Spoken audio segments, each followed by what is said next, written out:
সকাল থেকে রাত অবধি সারাদিন কী করেছি সেটা নিয়ে ছোট্ট একটা মিনি ব্লগ নিয়ে চলে আসলাম। নমস্কার, কেমন আছেন সবাই? সবাইকে আমার নতুন ব্লগ চ্যানেলে স্বাগতম। এই তো সকাল সকাল স্নান করে রেডি হয়ে গেলাম। তারপর আসন ঘরে এসে দেখি মা পূজাটা দিয়ে দিয়েছে। আজ গাছে কত ফুল ফুটেছে, কি সুন্দর লাগছে, তাই না?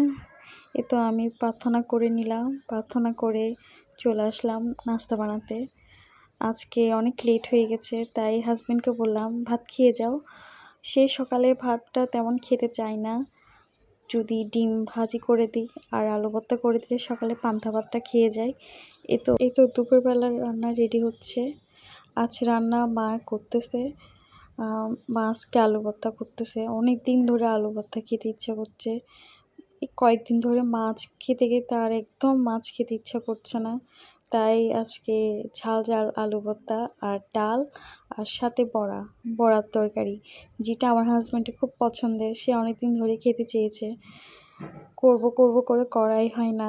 এ তো আজকে চিংড়ি শুটকি দিয়ে বড়াটার তরকারি রান্না করা হচ্ছে, আর এইগুলো দিয়ে আজকে খাওয়া হবে দুপুরে মজা করে।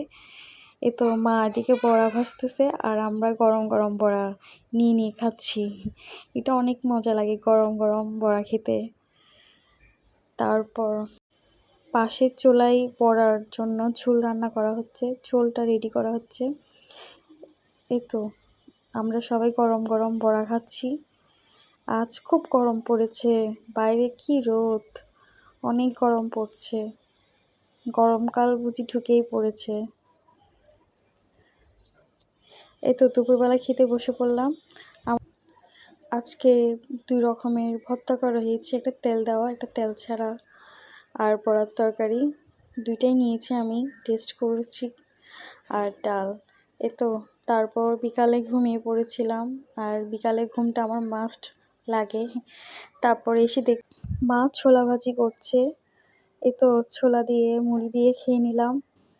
খেয়ে নেওয়ার পর চা খেতে মন চাচ্ছে, আবার দেখলাম মা চাও করেছে চা দিয়ে। আর আমার তো চা, মুড়ি আর বিস্কিট অবশ্যই লাগে, মুড়ি তো লাগবেই। তারপরে তো চা খাচ্ছি আর একটু ঢং করতেছি চা খেয়ে।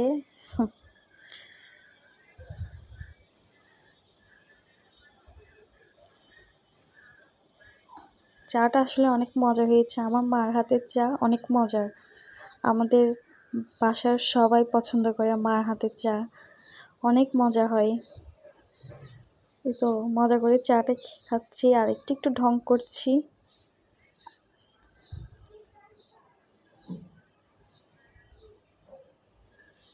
তারপর রাত্রেবেলা খুব বেশি মাথা ব্যথা করছিল, তাই ভাবলাম একটু গরম দুধ খেয়ে মাথা ব্যথাটা কমবে।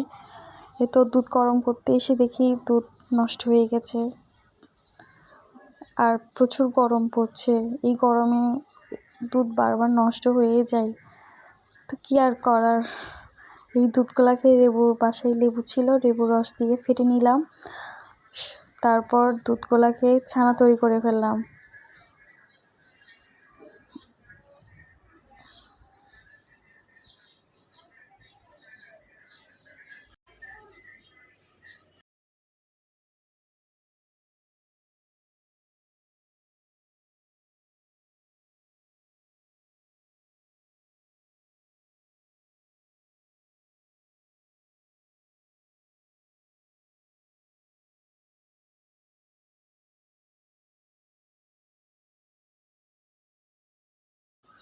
কি সুন্দরভাবে পানি আর ছানা আলাদা হয়ে গেল।